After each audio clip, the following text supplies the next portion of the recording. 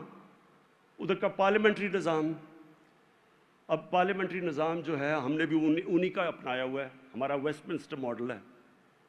اب وہاں کا پارلیمنٹ, کیونکہ میری 20 سال گزرے وہاں, تو وہاں کا جو پارلیمنٹری نظام ہے جس کے اوپر ان کی ساری پارلیمنٹری ڈیموکریسی چلتی ہے, وہ ہے ہی اگر آپ کے پاس اخلاقیت, اگر آپ کے پاس اخلاقیت کا معیار ہے تو وہ ڈیموکریسی کامیاب ہو سکتی ہے, نہیں تو وہ نہیں چلتی. اور اسی لیے برطانیہ کی پارلیمنٹری ڈیموکریسی چلی نہیں ہے سوائے برطانیہ کے اور اینگلو سیکسن ملک میں, کینیڈا میں چل گئی, آسٹریلیا نیوزی لینڈ کے علاوہ ساری جگہ پہ وہ بندر بانٹ بن جاتی ہے. کیونکہ اس کے لیے ایک بڑا آپ کو مورل سٹینڈرڈ چاہیے ہوتے ہیں اس ڈیموکریسی کے لیے. وہاں کبھی کوئی تصور بھی نہیں کر سکتا کہ جناب ووٹ بکے گا. وہاں کوئی چھانگا مانگا جیسی اور وہ جو بند کر کے یا مری میں بند کر کے بھیڑ بکریوں کی طرح کبھی لوگ نیلام نہیں ہوتے. ادھر کوئی سوچ نہیں سکتا. ہے سب کو پتہ ہے سینٹ کے اندر الیکشن میں پیسہ چلتا ہے, وہاں کوئی تصور بھی نہیں کر سکتا. یہ وہاں اگر کسی کے اوپر کنوکشن ہو جائے یا چلے اس کے اوپر الزام لگ جائے کہ اس نے پبلک کے پیسے کی چوری کی ہے, وہ پارلیمنٹ تو چھوڑے, وہ کسی میڈیا میں اپنی شکل نہیں دکھا سکتا. تو دیکھیں, یہ میں آپ کو صرف سمجھانے کی کوشش کر رہا ہوں کہ ہمارے پاس اللہ نے سب کچھ دیا ہے, لیکن وہ جب آج جو ہمارا سارا پروگرام اور آج جو ہم سیلیبریٹ کر رہے ہیں 12 ربیع الاول, ہماری کوشش ہونی چاہیے کہ ان کی طرح پہلے سنت سیکھے تو صحیح. جو اللہ نے وعدہ کیا ہے کہ جو ان کی سنت پہ چلے گا وہ اوپر چلا جائے گا, اس لیے تو وہ رول ماڈل ہیں. میں نے اپنی ذرا ڈیموکریسی دیکھتا ہوں, اپنی جو اخلاقیات وہ دیکھتا ہوں, اور میں یہ سمجھتا ہوں کہ یہ ہماری سب سے بڑی جنگ ہے اس ملک کی. جب تک ہم اپنے ملک کے اندر یہ قانون کی بالادستی قائم نہیں کرتے, جب تک ہم یہ جنگ نہیں جیتتے, نہ یا ملک میں صحیح جمہوریت آنے لگی ہے, نہ یا ملک میں خوشحالی آنے لگی ہے. آپ جو ہمارا سب سے بڑا احساس ہے, کیونکہ میں پہلی 18 سال کا گیا تھا جب باہر, تو میرا سب سے زیادہ واسطہ اوورسیز پاکستانی سے. یہ جو بھی نجم شراز آیا تھا یہ بھی باہر اوورسیز پاکستانی ہے. سب سے زیادہ میرا ان سے واسطہ ہے, کیونکہ میں پہلے کرکٹ کی وجہ سے ان سب کو میری ملاقات رہتی تھی ان سے, اور اس کے بعد جب میں شوکت خانم کے لیے پیسے اکٹھے کیے, بڑے پیسے اکٹھے کرنے تھے, تو سب سے زیادہ مدد میری اوورسیز پاکستانیز نے کی. تو میرا ان سے رابطہ سب سے زیادہ تھا۔ میں ہمیشہ یہ دیکھا وہ بیچارے محنت کرتے تھے، پاکستان میں نوکریاں نہیں ملتی تھیں، یس ہمارا میرٹ کا سسٹم نہیں تھا، قابل لوگ ہوتے تھے، باہر جاتے تھے، محنت کرتے تھے، کام کرتے تھے، لیکن ہمیشہ ذہن میں ہوتا تھا کہ جب میں پیسے بنا لوں میں واپس پاکستان جاؤں گا۔ سارا وقت وہ یہ سوچتے تھے کہ ایک دن میں پاکستان واپس، جب میرے پیسے آ جائیں گے میں پاکستان چلا جاؤں گا۔ اور وہ پھر کیونکہ میں اتنی دیر وہاں ان سے 50 سال سے، تو میں نے ان کو دیکھی، ان کی ساری سٹیجز دیکھی۔ وقت آ گیا، پیسے بھی بنا لیے، بچے کوئی 12-13 سال 15 سال کے ہو گئے، پاکستان آ گئے، پاکستان میں بزنس شروع کی، پہلا فراڈ ہوا، دوسرا فراڈ ہوا، واپس بینکرپٹ ہو کے واپس چلے گئے۔ بچے وہ پاکستان میں ایڈجسٹ نہ ہو سکے تو وہ ترستے ہی رہ جاتے تھے۔ ہم جاتے تھے، وہ پاکستانی کمیونٹی بنی ہوتی تھی، پاکستانی گانے سنتے تھے، پاکستانی کی یادیں آتی تھیں، لیکن پاکستان واپس کیوں نہیں آ سکتے تھے؟ کیونکہ ان کو عادت پڑ جاتی تھی ایک بہتر موریلٹی کی سوسائٹی میں، ایک قانون جدھر رول آف لا ہے، اس کی عادت پڑ جاتی تھی۔ ان کو بزنس ادھر کرتے تھے، محنت کرتے تھے، لیکن کامیاب جب ہوتے تھے تو وہ اس سوسائٹی میں ہوتے تھے جدھر وہ، اگر آپ محنت کرتے ہیں آپ کو پھل ملتا ہے۔ تو جب وہ واپس آتے تھے اس سوسائٹی میں وہ ایڈجسٹ نہیں ہو سکتے تھے۔ اب سوچیں 90 لاکھ پاکستانی باہر بیٹھے، اگر ان میں سے صرف 30-40 ہزار ہی پاکستان میں آ کے انویسٹمنٹ کر دیں، ہمیں کوئی IMF کی ضرورت نہ پڑے، اتنا ان کے پاس پیسہ ہے۔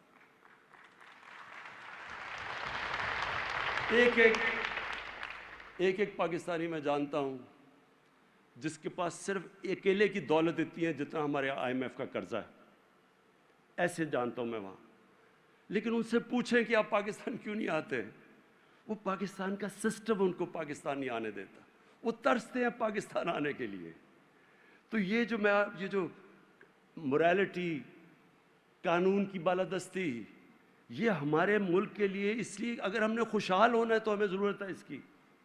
اپنے ملک کو جب تک جو پوٹینشل آزاد کرنا ہے تو تب تک یہ نہیں ہوگا جب تک ہم اس ملک میں قانون کی بالادستی قائم نہیں کریں گے، جب تک ہم اپنی اخلاقیات کو نہیں اوپر لے کے جائیں گے۔ اور یہ اللہ نے جب رحمت العالمین کا خطاب دیا تو انہوں نے کہا کہ جو ان کے راستے پہ چلے گا وہ اوپر چلا جائے گا۔ آپ دیکھ لیں، آپ برطانیہ کے اندر ایک بڑا زبردست ایک سیکنڈ ورلڈ وار میں ایک انسیڈنٹ ہے کہ ہٹلر کی فوجیں سارا یورپ فتح کر لیا، انہوں نے سارا یورپ فتح ہو گیا۔ اب وہ انتظار کر رہی ہیں برطانیہ میں آنے کے لیے، صرف راستے میں سمندر ہے، بمباری ہو رہی ہے، بلٹس ہو رہی ہے، ایک بلڈنگ نہیں کھڑی، لندن کی تباہ ہو رہی ہیں بلڈنگ۔ تو لوگ خوف زدہ ہو کے ان کے پرائم منسٹر ونسٹن چرچل کے پاس پہنچتے ہیں اور کہتے ہیں کہ پرائم منسٹر صاحب کیا ہم بچ جائیں گے، کیا ہم قوم بچ جائے گی؟ اس نے آگے سے جواب دیا کہ کیا ہماری عدالتیں انصاف دے رہی ہیں؟ وہ دنگ رہ گئے کہ ہم کہہ رہے ہیں کہ اس کی ہٹلر کی بمباری ہو رہی ہے، تباہ کر رہا ہے، ملک ہے، وہ کہہ رہا ہے آگے سے کہ عدالتیں انصاف دے رہی ہیں۔ اصل میں وہ مطلب اس کا یہ تھا کہ کیا ہمارے میں ابھی تک وہ اخلاقی معیار ہے کہ ہماری عدالتیں انصاف دے رہی ہیں، کہ ان میں قوت ہے انصاف دینے کی؟ تو ہوا کیا؟ برطانیہ تو بچ گیا، جرمنی بھی شکست کھا گیا، جاپان بھی شکست کھا گیا۔ جرمنی کے اندر ایک بلڈنگ نہیں کھڑی تھی جب جنگ ختم ہوئی، جاپان کے اوپر 2 ایٹم بم گر چکے تھے۔ 10 سالوں میں دونوں قومیں کھڑی ہو گئیں۔ کیوں کھڑی ہو گئیں؟ کیونکہ اخلاقیات کو بمباری سے آپ تباہ نہیں کر سکتے۔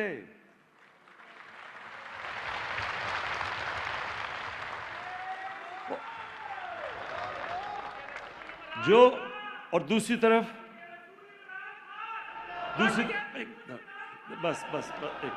دوسری طرف آپ دیکھ لیں ہماری زندگی میں بیروت، سارے مڈل ایسٹ کا بیروت کو کہتے تھے پیرس ہے مڈل ایسٹ کا۔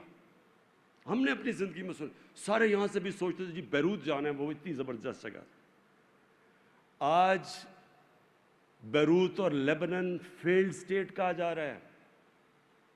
آج ان کی اکثریت غربت کی لکیر سے نیچے چلی گئی ہے. کیا وجہ ہے؟ وجہ دیکھنی ہے تو وہ جو لوگ سڑکوں پہ نکلے ہوئے وہ کیا کہہ رہے ہیں کہ ہماری گورنمنٹ کرپٹ ہے. ہماری گورنمنٹ کرپٹ ہے یہ کیوں کہہ رہے ہیں؟ کیونکہ وہاں جو طاقتور ہے وہ قانون سے اوپر ہے, وہ پیسے بنا رہا ہے, اس کو ان کا قانون کا نظام نہیں پکڑ سکتا. اور وہی ملک جو سب سے خوشحال علاقہ تھا, جس کی ساری مڈل ایسٹ سے لوگ چھٹیاں منانے جاتے تھے, وہ آج ایک فیلڈ سٹیٹ بنا ہوا ہے. ساری جس طرح میں پھر سے جو بنانا ریپبلک ہوتی ہے وہ وسائل کی کمی سے نہیں ہوتی ایک غریب قوم, وہ اس لیے ہوتی ہے وہاں قانون نہیں ہوتا, انصاف نہیں ہوتا. جو یہ فیکٹ آئی پینل کی رپورٹ ہے, اور یہ میں پھر سے بار بار دہراتا ہوں, یہ ضرور سمجھ لیں, یہ ہمارے لیے یہ غور کرنے کی, غور و فکر کرنے کی ہے. یہ fact I panel United nations کے سیکرٹری جنرل نے ایک بڑے ماہروں کی پینل بنائی. اس نے پوچھا بتاؤ یہ غربت کیوں بڑھتی جا رہی ہے ان ملکوں میں, ڈیولپنگ ورلڈ میں, اور امیر اور غریب ملک میں فاصلے کیوں بڑھتے جا رہے ہیں؟ تو انہوں نے سال لگا کے رپورٹ تیار کی, اور اس رپورٹ میں وہ یہ کہتے ہیں کہ ہر سال ہماری طرح کے, پاکستان کی طرح کے ملک جن کے ملک میں رول آف لا نہیں ہے, طاقتور کو قانون کے نیچے لانے کی ان کی مورالٹی, مورل سٹرینگتھ نہیں ہے, ان کے پاس وہ اخلاقیات نہیں ہے کہ طاقتور کو قانون کے نیچے لانے کے لیے ان کے قانون کے نظام میں ادھر سے 1,000 ارب ڈالر ہر سال چوری ہو کے, منی لانڈر ہو کے آف شور اکاؤنٹس میں جاتا ہے, اور لنڈن اور بڑے بڑے شہروں کے اندر جا کے پراپرٹیز لی جاتی ہیں. یہ اس کی یونائٹڈ نیشنز کے سیکرٹری جنرل کی فیکٹ آئی پینل کی رپورٹ ہے. تو مطلب یہ ہے کہ جب یہ سارے ملک, اگر ان کے ملکوں کے اندر انصاف کا نظام نہیں ہوگا, خوشحالی نہیں آئے گی. وہ جو مدینہ کی ریاست کے اندر انہوں نے اصول سیٹ کیے تھے, وہ پہلے تو خوشحالی نہیں تھی. پہلے 6 سال اگر انہوں نے, خیر بڑی, جب ہم اس کے اوپر اور بھی فلمیں بنائیں گے, کہ پہلے 5-6 سال تو بہت برے حالات ہیں مسلمانوں کے, لیکن انہوں نے پہلے انصاف قائم کیا, اخلاقیات اٹھائی سارے معاشرے کی, اور اس کے بعد انہوں نے فلاحی ریاست بنائی. یعنی پیسے نہیں بھی تھے لیکن انہوں نے غریبوں کو اوپر اٹھایا, ان کی اسٹیٹ نے ذمہ داری لی, اس سے وہ معاشرہ تک جڑ گیا. وہ سب, جب میں غریب آدمی ہوں, مجھے پتہ ہے کہ اگر معاشرہ میری مدد کر رہا ہے اور ملک میری مدد کرتا ہے, اور میں اگر طاقتور میرے سے کوئی ظلم کرے تو میں عدالت میں جاؤں گا, مجھے انصاف ملے گا, میں کھڑا ہو جاؤں گا اس ملک کے ساتھ. اس طرح انہوں نے اس کو قوم بنایا. پہلے تو قبیلوں میں پٹے ہوئے تھے, وہ کیسے ایک دم سپر پاور بن گئے؟ کیونکہ ان ساروں کو پتا تھا کہ یہ جو ریاست ہے یہ ہماری ہے. انہوں نے اون کیا کہ ہمیں انصاف بھی دیتی ہے, ہماری بنیادی ضروریات بھی پوری کرتی ہے, میرٹ ہے یہاں, میں محنت کروں گا تو میں اوپر آ جاؤں گا. یہ نہیں کہ وہاں صرف چند خاندانی اوپر بیٹھے ہوئے ہیں, جو محنت کرے گا اوپر آ جائے گا. قوم کو آزاد کر دیا, اور پھر اپنی مثال سے جو لیڈرشپ انہوں نے کھڑی کی, ان کو شاہین بنا دیا. تو لیڈرز بھی بن گئے, قوم بھی آزاد ہوگی, اس قوم پھیل گئی دنیا پہ. تو ہمارا چیلنج اب کیا ہے؟ ہمارا چیلنج یہ ہے کہ ہمارے جو یوتھ ہے, ہمارا جو نوجوان ہے اس ملک کا, اس کو ہم صحیح طرف لگائیں, اس کا راستہ ہم صحیح کریں. اکثریت اس ملک کے نوجوانوں کی ہے, اور میں اپنے نوجوانوں کو یہ پیغام دینا چاہتا ہوں کہ دیکھیں, مجھے تو اللہ نے سب کچھ دے دیا. میں وہ ایک خوش قسمت انسان ہوں جس کو کوئی کسی قسم کی ضرورت نہیں ہے. جو میں چاہتا تھا, جس طرح کی جو بھی چیزیں, اللہ نے تو مجھے سب کچھ دے دیا. میں صرف یہ چاہتا ہوں کہ جو میں پہلی جنریشن تھا اس ملک کی, ہمارے ماں باپ غلام ہندوستان میں پیدا ہوئے تھے. ہم بچپن میں ساری وقت کہانیاں سنتے تھے جو ماں باپ ہمیں بتاتے تھے کہ تمہیں نہیں پتہ غلامی کیا ہے, کس طرح انگریز یہاں حکومت کرتا تھا, کس طرح ہماری کوئی حیثیت نہیں تھی. تو وہ ہم بڑے ہوئے تھے اس چیز سن کے, اور پھر ہم نے اپنے ملک کو اوپر جاتے دیکھا. یہ یاد رکھو, آج سے 50 سال پہلے پاکستان اوپر جا رہا تھا, یہ سارے خطے میں سب سے تیزی سے ترقی کر رہا تھا, اور پھر ہم نے اس کو نیچے آتے دیکھا, اور اس کو ہم نے ادھر. تو میری کوشش ایک ہے کہ ہم واپس ایک وہ ملک جو ایک بہت بڑی خواب تھی پاکستان کی, لا الہ, جس ملک کا نعرہ تھا کہ پاکستان کا مطلب کیا, لا الہ الا اللہ, اس کو کس نے, اس ملک کو یاد رکھے جو ہندوستان میں مسلمان تھے, ان کو تو پتا تھا وہ پاکستان کا حصہ نہیں بن سکتے, انہوں نے بھی پاکستان کے لیے ووٹ دی, کیونکہ علامہ اقبال نے وہ خواب دیا پاکستان کا کہ ایک مثالی اسلامی ریاست بنے گی, ماڈل بنے گی سارے مسلمانوں کے لیے. ہم نے وہ نیشن بننا تھا, ہم نے وہ, اور وہ ماڈل کیا مسلمانوں کا, وہ مدینہ کی ریاست ہے. تو ہم نے تو, اور پھر پاکستان کی جو آبجیکٹو ریزولوشن وہ کیا تھی, اسلامی فلاحی ریاست, وہ بھی مدینہ کے. سو ہمارا تو آبجیکٹو وہ تھا. تو یہ جو قادری صاحب نے بھی بات کی کہ ہمیں جس راستے پہ 74 سال پہلے چل جانا چاہیے تھا, وہ انشاءاللہ ہم سفر اب شروع کرنے لگے ہیں.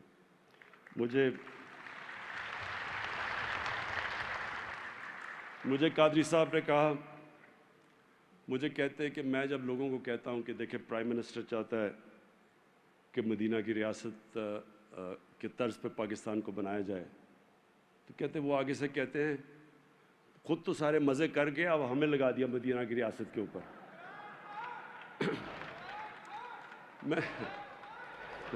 میں نے قادری صاحب کو کہا, میں نے قادری صاحب کہ ہم ایک وقت ایسا تھا, مجھے بھی لوگ کہتے, ہمارے بڑے کہتے تھے کہ آپ یہ کس راستے پہ لگے ہوئے ہیں, یہ غلط راستے پہ ہیں. تو میں تب سوچتا تھا, میں کہ انہوں نے کیا پتا کہ اس راستے میں کیا ہے, انہوں نے تو دیکھا ہی نہیں ہے, ان کو تو پتہ ہی نہیں ہے. مجھے پتہ ہے, میں نے وہ سارا راستہ دیکھا ہوا ہے. میں نے ساری, جو لوگ تصور کرتے ہیں, یہ ذرا غور سے, میں اپنے نوجوانوں کو پھر سے کہہ رہا ہوں, غور سے ذرا میری بات سنیں. دیکھیں, لوگ ساری وقت امید لگاتے ہیں, ان کو گلیمر اور یہ اور وہ اور فلم سٹارز اور ایکٹرز اور پاپ سٹارز کی, یہ کوئی بڑا گلیمرس زمانہ ہے, اور یہ کوئی ایسی چیز ہے جو ہم سارے کوشش کرتے ہیں. رول ماڈلز وہ ہیں, میرے بھی وہی رول ماڈلز تھے.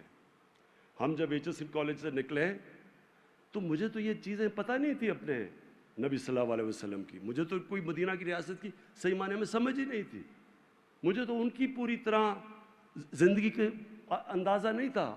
ہمیں ایسی ایک لگتا ایسے تھا, جب ہم, تب تو بڑے تھوڑے انگلش میڈیم اسکول تھے, تو جب ہم وہاں سے لے کے لگتا ایسے تھا کہ ہمارا جو اپنا کلچر ہے وہ بھی پیچھے ہے, ہم بیکورڈ ہیں, سارا کچھ آگے ہے, ٹیکنالوجی ادھر ہے, وہ ملک آگے نکل گئے, اور جو وہ کہتے ہیں وہ ٹھیک ہے, اور جو ان کے رول ماڈلز ہیں وہ ہمارے بن گئے.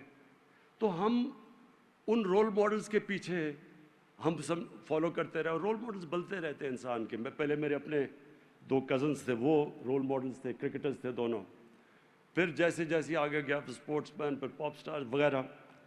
تو مجھے تو موقع ملا اس ساری زندگی کو اندر سے دیکھنے کا, اور میں تو اپنے تجربے سے آپ کو کہہ رہا ہوں کہ جو اس وقت ہمارے یوتھ کے سامنے چیلنجز ہیں, اگر ہمارے سامنے چیلنجز تھے تو آج یوتھ کے سال میں تو, اور سوشل میڈیا آ گیا, وہ تو بہت بڑھ چکے ہیں چیلنجز. اور میں اس نتیجے پہ ہوں کہ ہم جب تک واپس نہیں جائیں گے, وہ جو ہمیں ان اصولوں کے اوپر نہیں جائیں گے, ہمارا معاشرہ اوپر نہیں آ سکتا, بلکہ بڑے خطرے میں ہے. تو میں اب آپ کو صرف یہ اپنی جو بتاتا ہوں کہ ہمارا مقصد کیا تھا یہ رحمۃ اللہ عالمین اتھارٹی بنانے کا. اس کا مقصد کیا تھا؟ اس کا سب سے بڑا مقصد پھر سے یہی ہے کہ ان کی زندگی کو, اپنی نوجوانوں کو, ان کو ہم تیار کریں, ان کو سمجھائیں. دیکھیں, ایک چیز یاد رکھ لیں کہ دین کے اندر کوئی زبردستی نہیں ہے. اب دین میں کوئی زبردستی نہیں ہے. آپ کسی کو زبردستی دین کی طرف نہیں لا سکتے. اللہ نے قرآن میں یہ واضح کر دیا. ہم راستہ دکھا سکتے ہیں. ہم ایک معاشرہ اپنے بچوں کو دو راستے کے، آپ کے سامنے دو راستے ہیں. نماز میں ہم وہ دو ہی راستے ہیں نا. ہم اللہ کو کہتے ہیں وہ راستہ دے جس پہ تو نے نعمتیں بخشی، دوسرے راستے پہ نہیں جدھر تباہی کا راستہ ہے. ہم کم از کم اپنے بچوں کو بتا تو سکتے ہیں کہ اس راستے پہ چلو گے تو یہ ہوگا، اس راستے پہ چلو گے تو یہ ہوگا. یہ تو ہم کر سکتے ہیں. باقی پھر اللہ سے دعا کرتے ہیں کہ اللہ ان کو سیدھے راستے پہ لگا دے. تو یہ جو اتھارٹی کا مقصد یہ ہے، اس میں جو گورنمنٹ کرے گی، میں پہلے اپنا گورنمنٹ بتا دوں جو ہماری کوشش ہے. نمبر 1، میں پھر سے آپ کو کہتا ہوں کہ میں جب تک زندہ ہوں اس ملک میں انصاف اور قانون کی بالادستی کی جنگ میں لڑوں گا، رول آف لاء کے لیے لڑتا رہوں گا.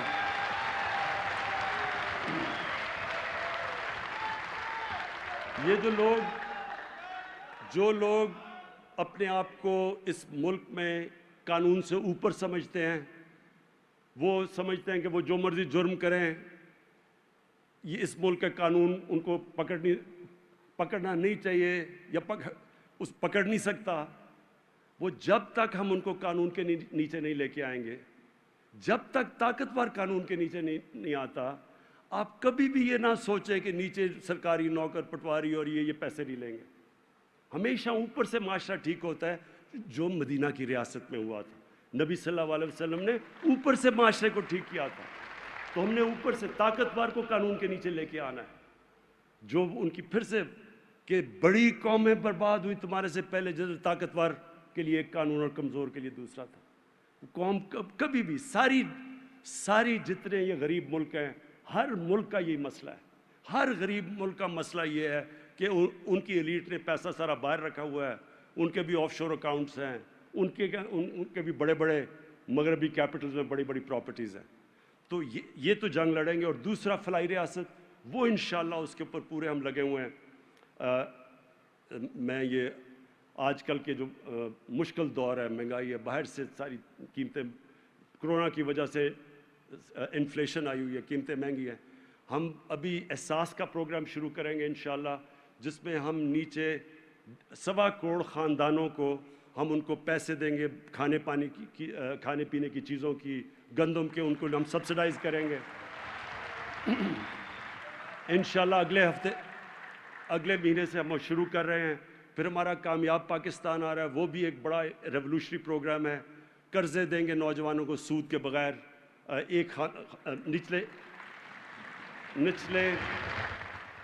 نچلے انشاءاللہ 1.25 کروڑ خاندانوں کو ایک خاندان کے اندر پہلے گھر بنانے کے لیے مائکرو کریڈٹ دیں گے.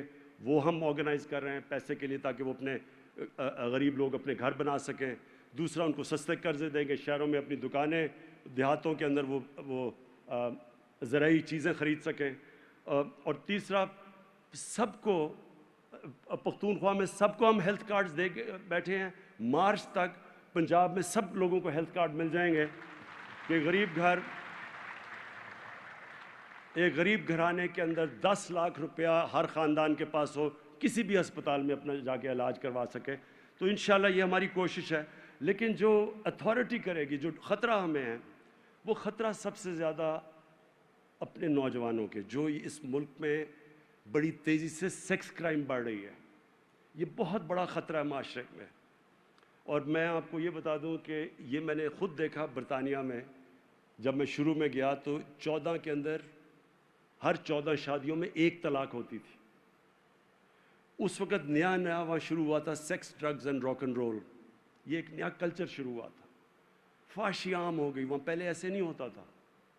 آہستہ آہستہ انہوں نے اپنے معاشرے کے اندر جس طرح فلمیں ان کی بدلنی شروع ہوئیں، ٹی وی کے اوپر آنا شروع ہوا وہ چیز جو پہلے نہیں آتی تھی، ان کے معاشرے کے اندر سب سے پہلے امپیکٹ پڑا شادی کے اوپر، خاندانی نظام کے اوپر. اور وہ جب ان کا خاندانی نظام آہستہ آہستہ ٹوٹنا شروع ہوا تو تب ہمیں سمجھ آئی کہ کیوں یہ پردے کا کانسیپٹ ہے. دیکھیں، پردے کا اسلام کے اندر ایک بڑا کانسیپٹ ہے. یہ صرف یہ نہیں ہے کپڑوں کا، یہ ایک اسلام میں شادی کو پروٹیکٹ کرنے کا کانسیپٹ ہے. وہ اب ایک معاشرے کے اوپر ہے کہ اجتہاد کر کے ڈیولپ کرے کہ کس طرح ہم نے اپنے خاندانی نظام کو پروٹیکٹ کرنا ہے. لیکن جب میں شروع میں گیا تھا تو 14 میں 1 طلاق تھی، اور جب آخر میں 70% طلاقیں ہو گئی وہاں، تو ان کی فیملی سسٹم ٹوٹا۔ جب آپ ایک معاشرے کے اندر فحاشی بڑھاتے رہتے ہیں، اس لیے ہمارے حضور نے منع کیا ہوا ہے۔ اس لیے مدینہ کی ریاست میں بھی جب شروع میں خاندانی نظام ٹوٹا ہوا تھا، انہوں نے اس کو لے کے آئے دائرے کے اندر شادی کی، اور پھر پروٹیکٹ کی شادی۔ تو ہمارے لیے تو بڑا امپورٹنٹ ہے، باقی چیزوں میں وہ ہمارے سے آگے ہیں، باقی اخلاقیات میں ہمارے سے آگے ہیں، لیکن ہمیں اپنے لوگوں کو، اپنے بچوں کو، اپنے نوجوانوں کو، اپنے خاندانوں کو بچانا ہے۔ وہ جو کلچر اس وقت آ رہا ہے، جو اس وقت ملک پہ ہمارے نہیں، ادھر سے ہالی ووڈ سے جاتا ہے بالی ووڈ سے ادھر آتا ہے، یہ کلچر ہمارے خاندانی نظام کو تباہ کرے گا۔ ہالی ووڈ کے اندر جدھر سے کلچر آ رہا ہے، 2.5 سال ہے ایوریج ایک شادی کی، ایک شادی لاسٹ 2.5 سال کرتی ہے وہاں، کیونکہ وہ کلچر کے اثرات ہیں۔ اس لیے ہم چاہتے ہیں کہ اتھارٹی میں ہم اپنے لوگوں کو، ہمارے اسکالرز آگاہ کریں، بتائیں لوگوں کو کہ اس کا امپیکٹ کیا ہے، کیا اس ملک میں اس کا کتنا امپیکٹ پڑا ہے ان کے خاندانی نظام سے، ہمارے خاندانی نظام پہ۔ تو جو سب سے بڑا، اور ماں باپ اس چیز کو سمجھیں گے آج جو سن رہے ہیں، بچوں کے پاس جو موبائل فون ہے۔ اب دیکھیں، انسانی تاریخ میں کبھی بھی بچوں کے پاس ایک ایسی چیز موبائل فون جس کے اوپر ہر قسم کی انفارمیشن ہے، کبھی انسانی تاریخ میں اس طرح کی انفارمیشن بچوں کے پاس نہیں ہے۔ اس کا طریقہ ہم کوئی زبردستی نہیں کر سکتے، ہم موبائل فون نہیں لے سکتے، ہم سوشل میڈیا نہیں بند کر سکتے، اور جس تیزی سے آگے بڑھ رہی ہے، لیکن ہم کم از کم اپنے بچوں کی تربیت کر سکتے ہیں۔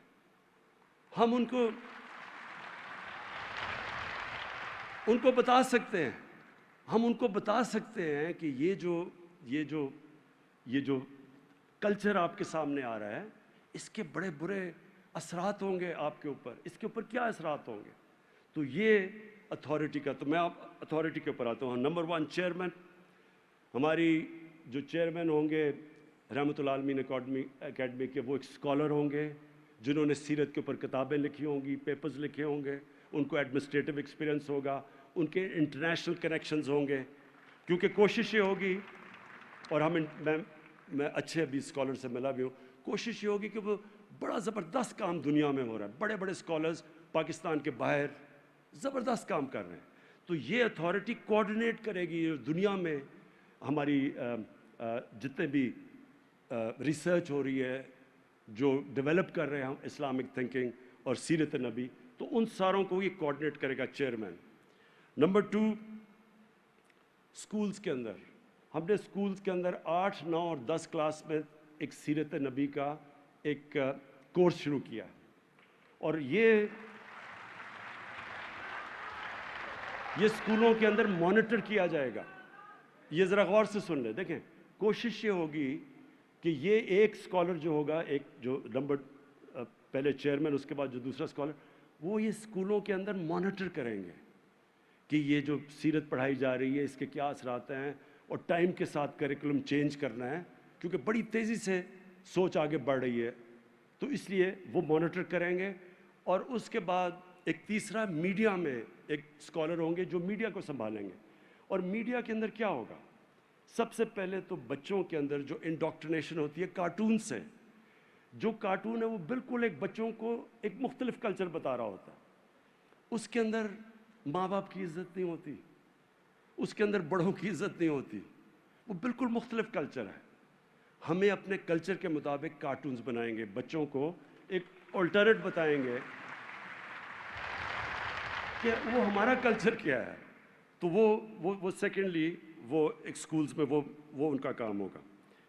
اور پھر جو میڈیا کے اسکالر ہوں گے، ان کا یہ بھی کام ہوگا کہ میڈیا کے اندر اچھے جو مضمون، سیرت کے اوپر مضمون لکھوائیں، مانیٹر کریں، پروگرامز کریں، ٹیلی ویژن کے اوپر وہ پروگرامز ہوں جو کہ جو ہمارا کلچر ہے وہ سامنے لے کے آئیں، وہ نہیں جو کہ باہر کا کلچر ہے۔ تو جس طرح میں نے جا کے پریزیڈنٹ اردوغان سے ریکویسٹ کر کے یہ جو ارطغرل پلے، جو یہ ٹی وی کے اوپر سیریل ہے، وہ لے کے آیا، وہ اس لیے کہ میں نے جب شروع میں بات کی میڈیا کے لوگوں سے اور پروڈیوسر سے تو انہوں نے کہا کہ جی آپ دیکھتے ہی نہیں کوئی، اگر آپ یہ جو ہندوستان کا کانٹینٹ ہے اس طرح کا نہیں لے کے آئے تو لوگ دیکھتے ہی نہیں ہیں۔ تو وہ ثابت کرنے کے لیے وہ پلے لے کے آیا، وہ جو سیریل ہے، اور وہ ایک اس میں بالکل ایک اسلامک کلچر ہے لیکن انٹرسٹنگ ہے، اس میں رومانس بھی ہے، سب کچھ ہے لیکن دائروں کے اندر ہے، تو وہ لوگ دیکھتے ہیں، فیملیز بیٹھ کے دیکھتی ہیں۔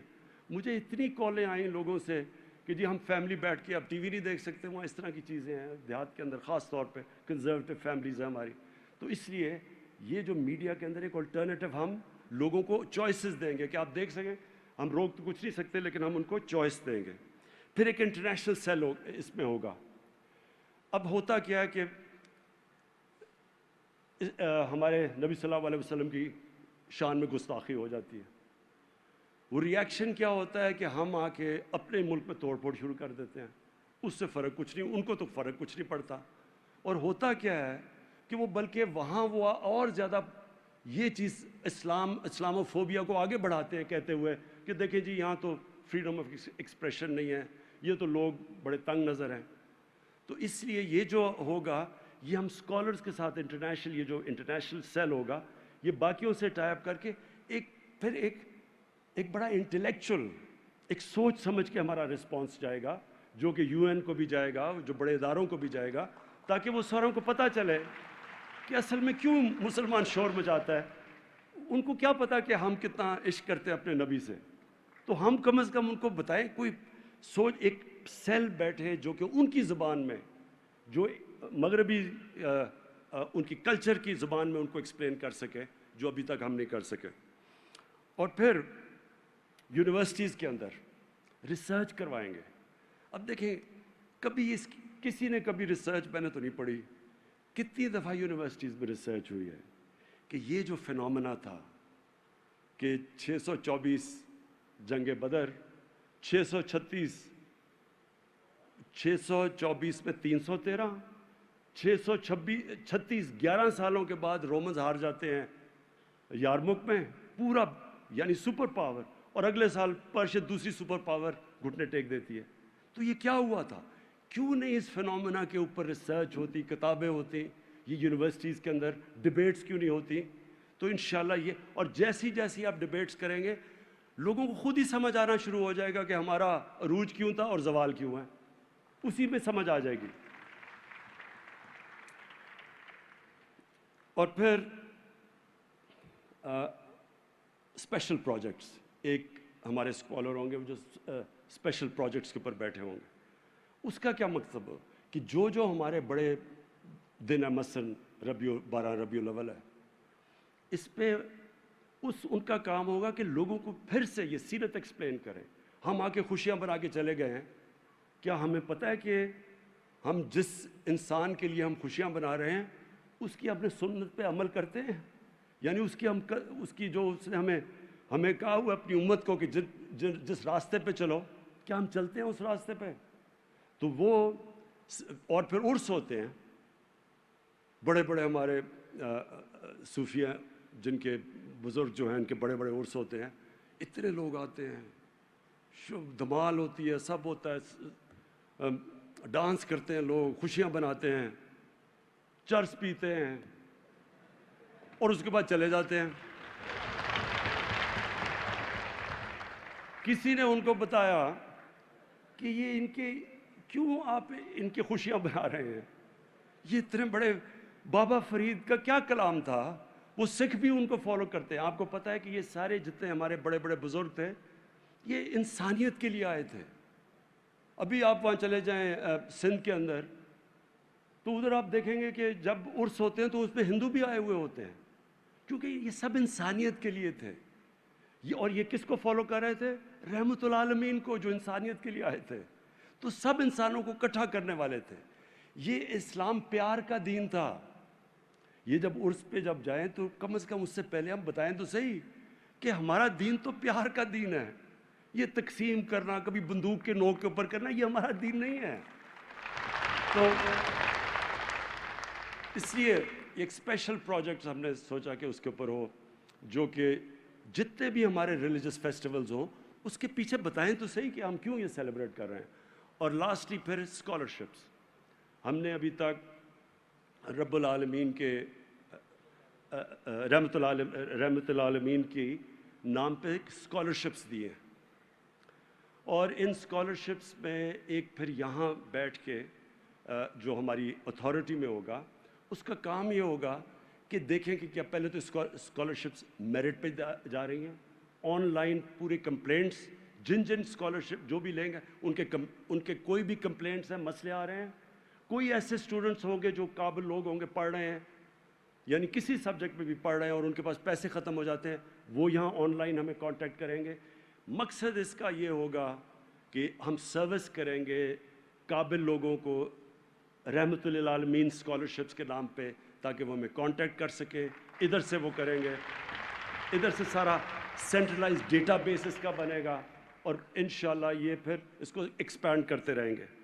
میں جو آخر میں بس میں صرف یہ ایک چیز کہنا چاہتا ہوں کہ دیکھیں, میری کوشش یہ ہے کہ میرا جو نوجوان ہے پاکستان کا, اس کو یہ جو اللہ نے اتنا عظیم ملک دیا ہے اور ان لوگوں کو پوری طرح اندازہ نہیں ہے, سب کچھ دیا ہے, میں صرف یہ چاہتا ہوں کہ میری طرح وہ یہ چلیں, اور رول ماڈلز تو ہوتے ہیں, رول ماڈلز تو ہر انسان کے ہوتے ہیں, لیکن ان کا نمبر 1 رول ماڈل میرے نبی صلی اللہ علیہ وسلم بن جائے.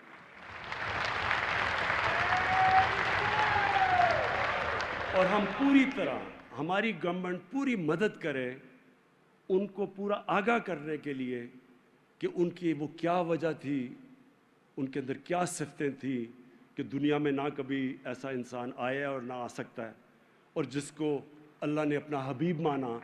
وہ سارے میرے نوجوانوں کو سب کو پتہ چل جائے, تاکہ وہ پھر ہمیں پھر کچھ کرنے کی ضرورت نہیں پڑے گی. یہی ہمارا نوجوان انشاءاللہ اس ملک کو ایک عظیم ملک بنا دے گا. شکریہ.